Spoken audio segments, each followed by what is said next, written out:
মাদক কারবারির সঙ্গে জড়িত সন্দেহভাজন ২৬ জনকে যুক্তরাষ্ট্রের কাছে হস্তান্তর করেছে মেক্সিকো। যুক্তরাষ্ট্রের ওয়ান্টেড তালিকায় তাদের সবার নাম ছিল। মেক্সিকো জানিয়েছে, প্রত্যর্পণ চুক্তির মাধ্যমে মাদক কারবারের এসব সদস্যদের ফেরত চেয়েছে মার্কিন বিচার বিভাগ।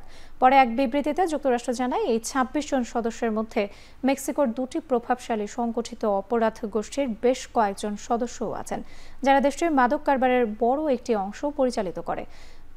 চলতি বছর দ্বিতীয়বারের মতো যুক্তরাষ্ট্রের হাতে মাদক ব্যবসায়ীদের তুলে দিল মেক্সিকো।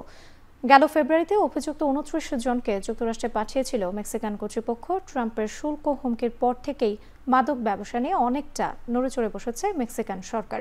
মাদক ব্যবসা রোধে একটি নিরাপত্তা চুক্তি করতে যাচ্ছে দুই প্রতিবেশী দেশ।